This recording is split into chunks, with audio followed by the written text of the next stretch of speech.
Hola, hola.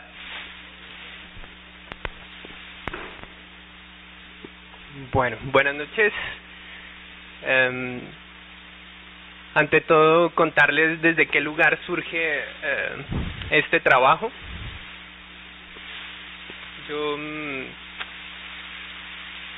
empiezo a trabajar con el archivo de la familia desde hace más o menos unos 6 meses, juiciosamente. Digamos que mi acercamiento al material, más allá del interés histórico, que es impresionante, pues ha suscitado una sensibilidad en mí, digamos, en el simple hecho del tocar los documentos, del cómo manejar con, digamos, una relación íntima y especial el material, pues, del maestro Rengifo. Entonces, siguiente, por favor. El maestro Rengifo nace en Almaguer, Cauca, en 1908. Resalto lo que es el departamento del Cauca y puntualmente Popayán, digamos, dada su gran carga simbólica que encontramos al caminar por cada calle, encontrando siempre una dicotomía, digamos, entre cuadra y cuadra. Entonces, desde este lugar parte la exploración. Entonces, bueno, maestro Rengifo nace en Almaguer, Cauca, como les decía, en un pueblito en donde en su momento no había luz eléctrica ni carretera. Su procedencia, digamos, ideológica viene pues de su familia, que era de procedencia conservadora, ¿sí? Entonces su padre era el profesor del pueblo, Daniel Rengifo. Siguiente, por favor. Que era pues una persona muy respetada en Almaguer, dado pues su conocimiento de ciertas letras, pues, que le daba cierto respeto en su contexto inmediato. Rengifo nos habla en algunos textos, por ejemplo, de haber tenido que dibujar estampas de mujeres desnudas para poder pagar la entrada a un circo cuando venía a Popayán.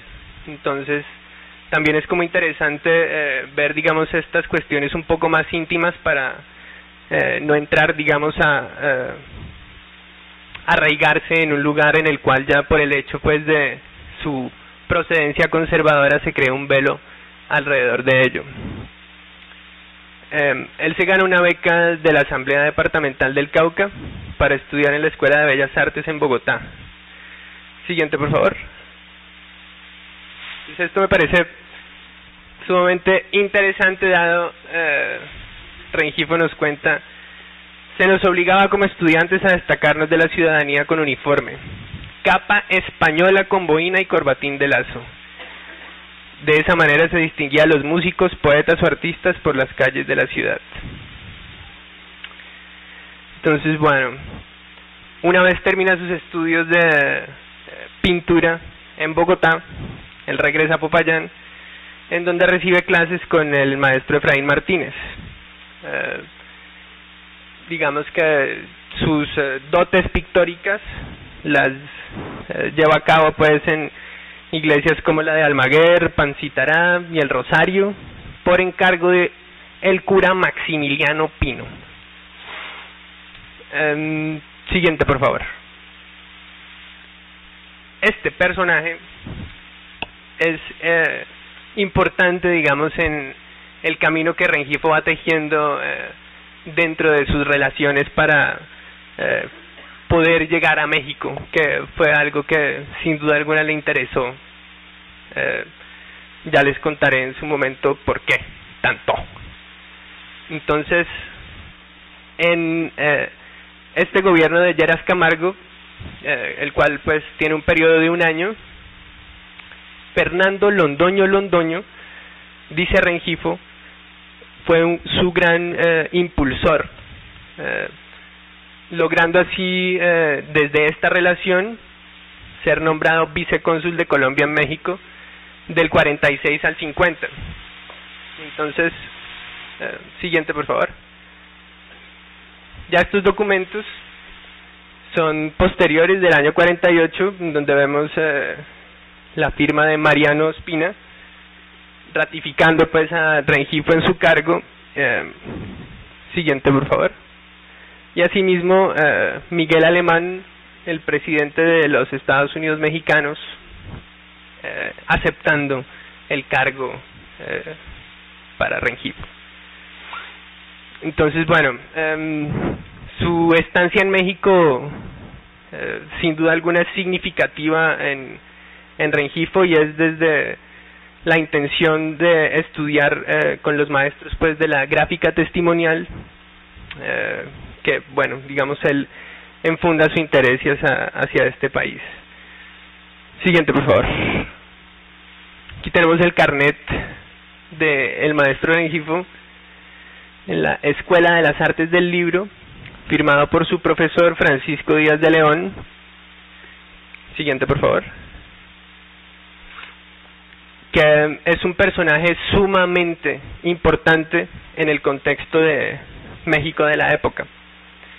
Resulta que Francisco Díaz de León fue el encargado de, digamos, desde el grabado, de recuperar la memoria histórica de la revolución, no interesado, digamos, en ser contada desde el porfiriato, ¿sí? Entonces el porfiriato fue un gobierno que recibía influencias extranjeras y tenía un gran interés en esto.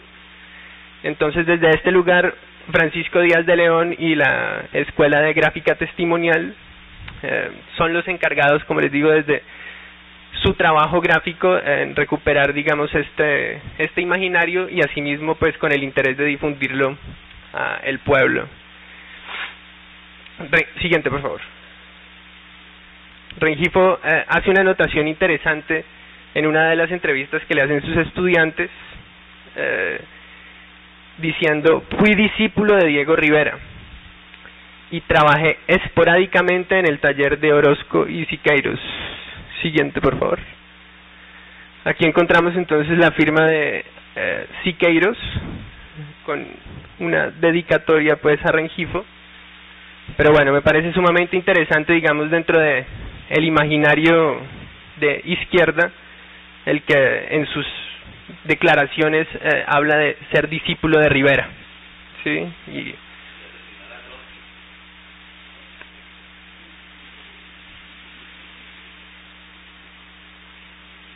siguiente por favor. Entonces, bueno, en su regreso a Colombia, Efraín Martínez estaba de director de Bellas Artes en el 51, quien lo invita a dar clases de dibujo. Rengifo, y lo cito textualmente, dice: yo se las cambié pidiéndole que él propusiera ante el Consejo Directivo de la Universidad Nacional que yo pudiera fundar la Escuela de Grabado, fundada en el pasado por el maestro Urdaneta, que trajo hacia 1878 los primeros grabadores españoles, que publicarían en el papel periódico ilustrado. En 1895 desapareció el grabado con la llegada del fotograbado. Por otra parte, venían algunos dibujantes y maestros como Ariza, Acuña y Díaz, que aprendieron a grabar en Europa, pero se guardaban la técnica para sí mismos, no la enseñaron a nadie, dando a esta un misterio egoísta. Para que se viera, ellos eran los únicos grabadores que existían. Entonces, digamos que desde este lugar la incidencia de Rengifo es sumamente importante en el contexto nacional, dado es, como les digo, pues el refundador de la Escuela de Litografía y Grabado de la Nacional, y digamos que en conversaciones pues con el Consejo Directivo solicitó fuera obligatoria para todos los alumnos. De ahí el resurgimiento entonces de las escuelas de grabado en Colombia. Rengifo estuvo 18 años al frente de esta labor. Además fue profesor de dibujo y acuarela en la Universidad del INSE y profesor de escenografía en la Universidad Javeriana durante 12 años. Siguiente, por favor. Entonces, bueno, este es un punto sumamente interesante y de resaltar en la vida de Rengifo.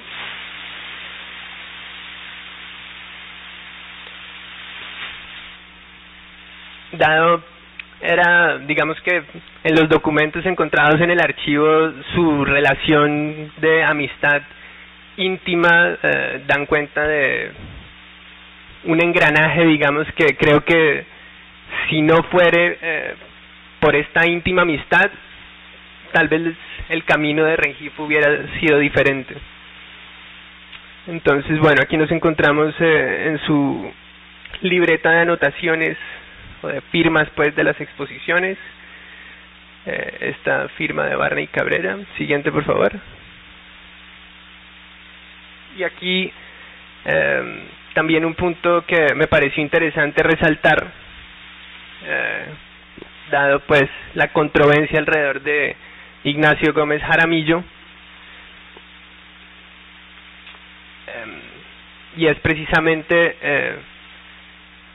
su relación cercana en México con Rengifo. Digamos, esto igual contado por algunos de sus estudiantes, por los estudiantes pues del maestro Rengifo, que entonces me contaban que eran muy amigos, muy íntimos en México, o al menos se la llevaban muy bien. Pero una vez llegado de México, pues el maestro Ignacio Gómez Jaramillo, digamos que sufre pues la crítica radical de ciertos sectores de la crítica del contexto colombiano, no siendo este el mismo caso de Rengifo, ¿sí? Entonces eso me parece sumamente interesante de anotar. Siguiente, por favor.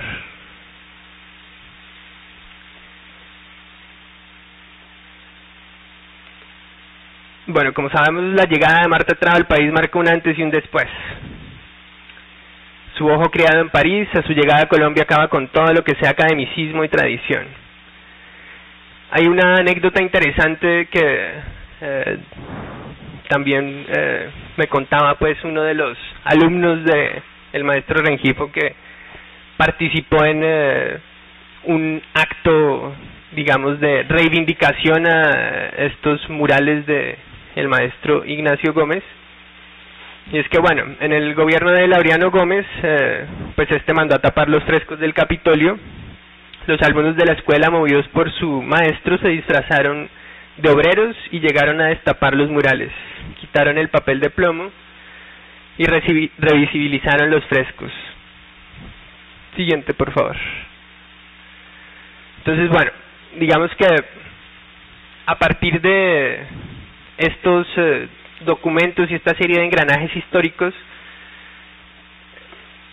se plantea entonces la curaduría de la exposición que ahorita se está presentando en la Sala de Exposiciones de Bellas Artes. Siguiente, por favor. Entonces, bueno, me parece sumamente interesante y de resaltar este engranaje que, digamos, se materializa en el espacio de la exposición, en el enfrentamiento de dos contrarios que se encuentran precisamente, digamos, en el muro derecho y en el muro izquierdo del espacio. Siguiente, por favor. Entonces, por ejemplo, las piezas de Rengifo en México, ¿sí?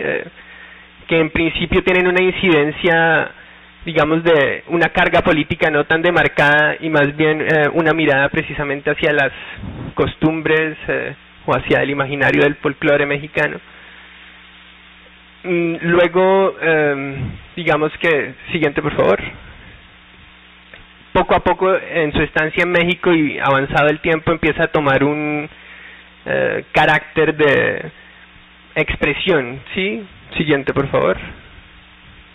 Entonces podemos ir avanzando en estas. Estas son entonces las siguiente, por favor, piezas que están expuestas, como les digo, entonces en el muro derecho de la sala de exposición.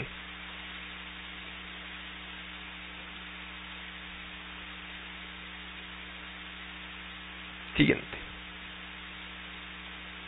Entonces, digamos, me parece interesante cómo se empiezan a tejer relaciones que no son totalmente, digamos, radicales en ese sentido. O sea, en Rengifo precisamente se da un desarrollo formal que como les digo, es latente en sus últimos años de estancia en México desde la expresión. Siguiente, por favor.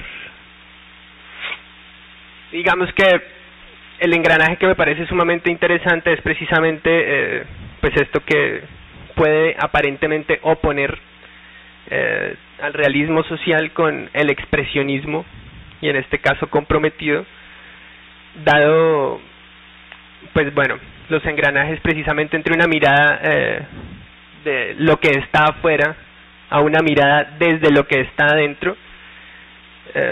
Digamos que han sido pues en la historia del arte sumamente tratados en su momento por muchos movimientos en la historia del arte. Siguiente, por favor. Entonces, bueno, a su llegada a Colombia, Rengifo, como les digo, del 51 al 58 impulsó muchos grabadores y bueno, impulsó sobre todo el grabado pues en los estudiantes, y lo interesante es que en cuestión de este periodo de tiempo se, digamos, abre pues la posibilidad del grabado en el Salón Nacional, y Rengifo en el 58 entonces recibe el primer premio. Siguiente, por favor. Con su grabado Hambre. Siguiente, por favor. Entonces, esto fue en el 58. Bueno, digamos, para contextualizarnos un poco, digamos, en el 61 Alejandro Obregón gana el primer premio con Violencia, y asimismo, digamos, pasa algo interesante en la Escuela de Artes en Bogotá. Obregón, en el momento en que era digamos, la cabeza de la escuela, digamos que la bohemia estaba muy presente en la escuela, y una vez digamos asumen Cabrera y Barney Cabrera y Rengifo, se promueve una mirada mucho más digamos que rigurosa y enfocada igual siempre digamos sobre el rescate de lo propio, sobre la mirada al territorio nacional, y digamos desde ese lugar es que inician pues las investigaciones en torno a la estatuaria sanagustiniana, y digamos que empiezan a promover de cierta forma la investigación acerca de estos temas. Entonces ya en el 63 pues Rengifo plantea los 13 grabados sobre la violencia, que están acompañados por textos del Popol Vuh. Siguiente, por favor. Entonces algo interesante de resaltar es que bueno, Rengifo